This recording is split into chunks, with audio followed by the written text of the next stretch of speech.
नमस्कार दोस्तों, मेरा नाम है भालचंद्र। ब्रह्मांड सिद्धेश्वर में आप सभी का स्वागत है। आज के इस वीडियो में हम चर्चा करेंगे मीन राशि का फरवरी 2022 का संपूर्ण राशिफल। कैसे होंगे ग्रह योग, कैसे होंगे ग्रहों के राशांतर और वो आपके राशि पर किस प्रकार से असर करने वाले हैं। कौन से निर्णय आपको लेने हैं, कौन से निर्णय आपको टालने हैं, आपके जीवन का ऐसा कौन सा क्षेत्र है जो कि सबसे ज्यादा कंपित होने वाला है, सभी के बारे में चर्चा इस वीडियो में हम करने वाले हैं। अपना ये जो चैनल है ब्रह्मांड सिद्धि एस्ट्रो, इस चैनल पर मेष राशि से लेकर मीन राशि तक की जो सभी 12 राशियां हैं, इन सभी 12 राशियों का फरवरी 2022 का राशिफल क्या होगा, इस विषय पर वीडियो अपलोड हो चुके हैं। आप उसका आनंद जरूर लीजिए। तो आज के इस वीडियो में हम चर्चा करेंगे मीन राशि का फरवरी 2022 का संपूर्ण राशिफल। शुरुआत हम सूर्य ग्रह से करेंगे। सूर्य जो कि आपके राशि का षष्ठेश भी है और वह आपके लाभ भाव में भ्रमण कर रहा है, और दिनांक 13 तारीख के बाद यह जो रवि है, यह रवि आपके व्यय भाव में भ्रमण करेगा। तो यहाँ पर दो तीन बातें हैं, जान लेना बहुत ज़्यादा आवश्यक होगा। जैसे ही ये रवि आपके लाभ भाव में भ्रमण कर रहा था, तो जो भी आपका कार्य क्षेत्र है, खास करके अगर आप नौकरी कर रहे हो, तो उससे कुछ अच्छी इनकम आपको आ रही थी। जैसा आप चाहते हो उस प्रकार से उसका इनकम, आपकी जो इनकम है वो आ रही थी। आपके जो मित्र परिवार, उनके साथ भी आपकी जो हारमोनी है वो काफ़ी अच्छी देखी जा रही थी। लेकिन 13 तारीख के बाद का जो समय है, इस पर थोड़ा सा ध्यान देना ज़्यादा आवश्यक होगा। 13 तारीख के बाद जो भी आपका कार्य क्षेत्र है, खास करके अगर आप नौकरी करते हो, वहां पर के जो लोग होंगे, उनसे आपको कुछ अलग ही प्रकार के अनुभव आ सकते हैं। चौकन्ना रहना होगा। खास करके जो गुप्त शत्रु है, उनसे आपको सावधानी बरतनी होगी। अगर आप किसी व्याधि से पीड़ित हो, तो उसके भी कुछ लक्षण आपको 13-14 तारीख के बाद दिखाई दे सकते हैं। तो थोड़ा सा इस पर थोड़ा सा जानकारी रखना ज्यादा आवश्यक होगा। इसके बाद हम चर्चा करेंगे मंगल ग्रह के बारे में। मंगल जो ग्रह है, ये मंगल ग्रह आपके दशम भाव में भ्रमण कर रहा है, और दिनांक 27 तारीख के बाद ये आपके लाभ भाव में भ्रमण करेगा। ये जो मंगल है, ये मंगल आपका द्वितीयेश भी है, दशमेश भी है, और जिस स्थान मतलब दशम स्थान में भ्रमण कर रहा है, तो और दशम स्थान का जो स्वामी है वो आपके व्यय भाव में भ्रमण कर रहा है। तो यहाँ पर दो तीन बातें जान लेना बहुत ज्यादा आवश्यक होगा। जो भी आपका कार्य क्षेत्र है, मतलब अगर आप नौकरी करते हो या फिर व्यवसाय करते हो, वहां पर के जो सहकर्मी होंगे, उनसे आपको तकलीफ हो सकती है। जो ध्यान रखिए, आपसे काफी ज्यादा काम निकाला भी जा सकता है, और उस वजह से आपकी जो एटीट्यूड होगी काम के, आपका जो भी कार्य क्षेत्र है उसके प्रति, वो थोड़ी सी नेगेटिव हो जाएगी।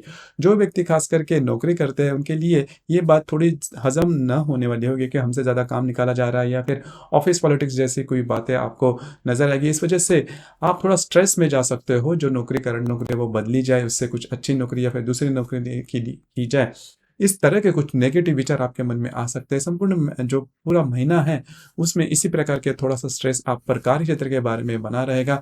लेकिन किसी भी हालत पर कार्य क्षेत्र के बारे में बदलाव बिल्कुल भी नहीं करना। अगर आप वो डिसीजन लेते हो, तो उसका कुछ खामियाजा भी आपको आने वाले 2-3 महीने में भुगतना पड़ सकता है। तो ध्यान रखिए, इस प्रकार की कोई भी डिसीजन नहीं लेना। अगर लेते हो तो आप चूक सकते हो। उसी प्रकार अगर आप कोई बिजनेस करते हो, उसके संदर्भ में भी कुछ अलग से आपको अनुभव आ सकते हैं। थोड़ा सा संयम दिखाइए, क्योंकि आपके राशि में संयम थोड़ा कम है। छोटी मोटी बातों को लेकर आप बहुत ज्यादा स्ट्रेस या प्रेशर में आ जाते हो। बस उसी से थोड़ा सा बचना ज्यादा आवश्यक होगा। दूसरी ज्यादा महत्वपूर्ण बात, अगर आप बिजनेस करते हो, तो बिजनेस के संदर्भ में भी आपके मन में ये विचार आ सकता है कि बिजनेस किस तरह से बढ़ाया जाए। इसके संदर्भ में इन्वेस्टमेंट आप कर सकते हो। तो देखिए, इस महीने में इन्वेस्टमेंट बिल्कुल भी नहीं करना, क्योंकि जिस वजह से आप इन्वेस्टमेंट करोगे, वो जो वजह है वो पूरी नहीं हो पाएगी। तो इन्वेस्टमेंट भी आप किसी भी प्रकार नहीं करना। जो जैसे चल रहा है उसी प्रकार से थोड़ा सा आगे चलिए। थोड़े दिनों की बात है या फिर महीनों की बात है, जो सभी बातें हैं वो नॉर्मल भी हो जाएगी। इसके बाद हम चर्चा करेंगे बुध ग्रह के बारे में। बुध जो ग्रह है, ये आपके लाभ भाव में भ्रमण कर रहा है, और वो वक्री अवस्था में है। दिनांक 4 तारीख के बाद ये बुध वो मार्गी हो जाएगा। और ये जो बुध है, ये बुध आपका सप्तमेश भी है और दशमेश भी है, आपका चतुर्थेश भी है और सप्तमेश भी है। तो आपके जो वैवाहिक जोड़ीदार है, उनके साथ आपने देखा होगा कि पिछले करीबन 10-15 दिनों से बातें अच्छी नॉर्मल नहीं हो रही थी। आप दोनों में छोटी मोटी बातों को लेकर तकरार हो रही थी, प्रॉब्लम कॉम्प्लिकेशंस आ रहे थे।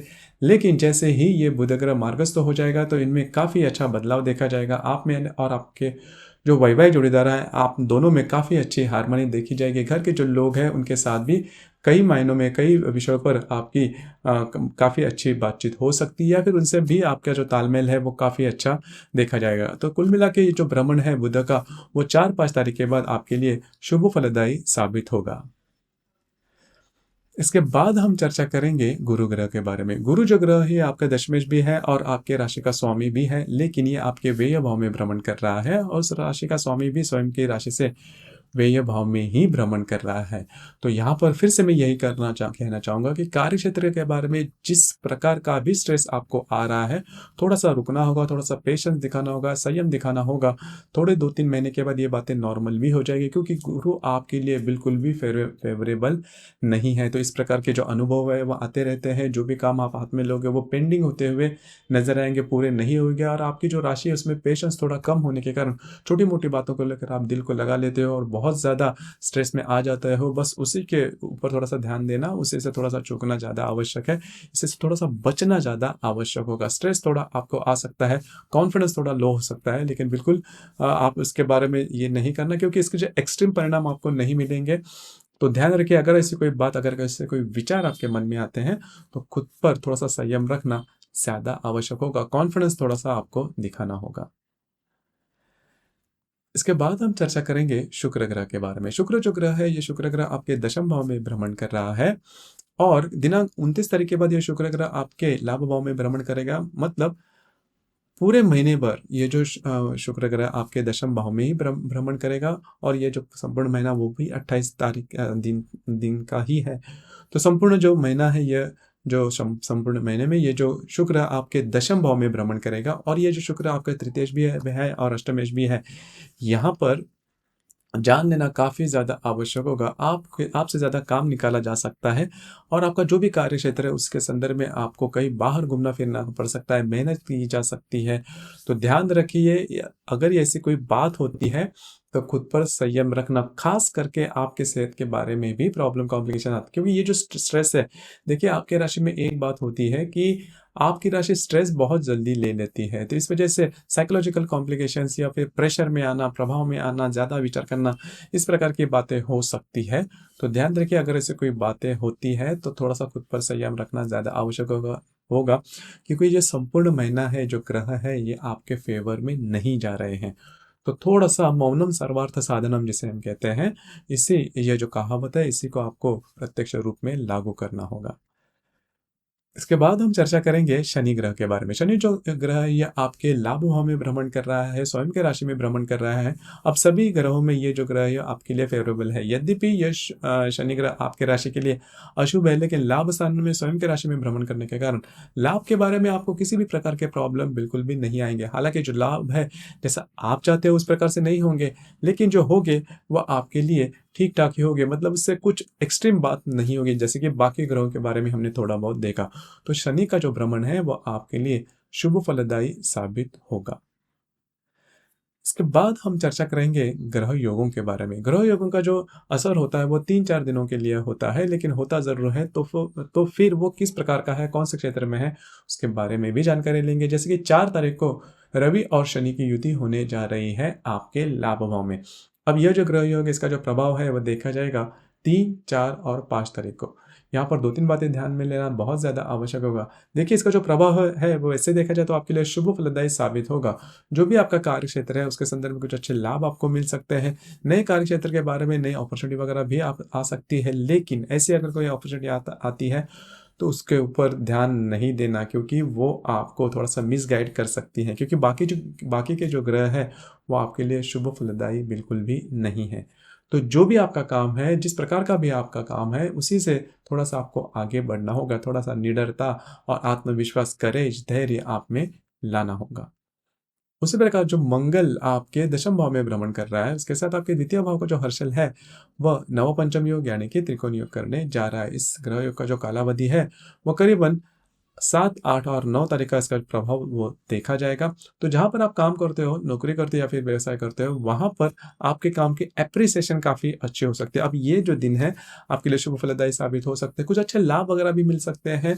और जो मैंने शुरुआत में बात की, इन्वेस्टमेंट के बारे में कुछ विचार आपके मन में आ सकते हैं। जो भी आपका कार्यक्षेत्र है उसमें इन्वेस्टमेंट की जाए, लेकिन वह इन्वेस्टमेंट नहीं करना, क्योंकि जिस वजह से आप इन्वेस्टमेंट करोगे, जिस ध्येय से आप इन्वेस्टमेंट करोगे, वो पूरा नहीं हो पाएगा। तो ध्यान रखिए, अगर ऐसी कोई बात होती है तो उसके ऊपर जल्दी से डिसीजन नहीं लेना। उसी प्रकार मंगल और शुक्र की युति होने जा रही है आपके दशम भाव में, और यह जो ग्रह योग है इसका जो कालावधि है वो करीबन 17, 18 और 19 तारीख, मतलब इसका जो प्रभाव है वो 17, 18 और 19 तारीख को देखा जाएगा। यह ग्रह योग आपके लिए शुभ फलदायी होगा। कुछ अच्छे लाभ वगैरह आपको मिलने की संभावना काफ़ी अच्छी बनती है।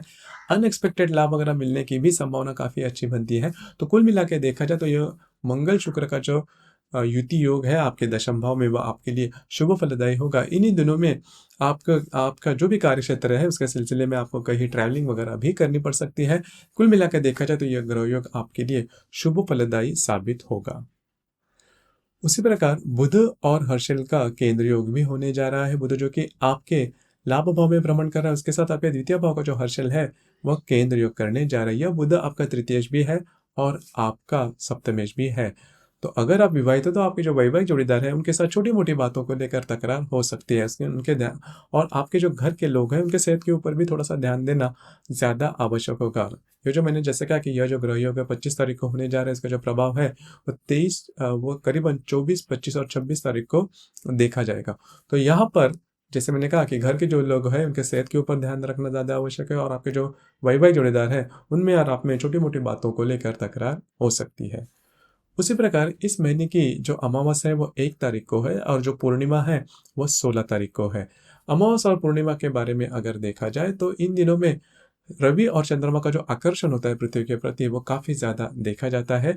इस वजह से हमारी जो भावनाएं होती है वो ज़्यादा प्रदीप्त होती है, और भावना में बहकर हम कुछ गलत डिसीजन ले सकते हैं। और आपके राशि के लिए खास करके देखा जाए तो आपकी जो राशि है वो बहुत ही ज़्यादा भावनाशील है। इस वजह से यह जो 2 दिन है, मतलब 1 तारीख और 16 तारीख, इन 2 दिनों में किसी भी प्रकार के महत्वपूर्ण डिसीजन, किसी को प्रोमिसेस, कमिटमेंट या फिर विवादों में बिल्कुल भी नहीं जाना।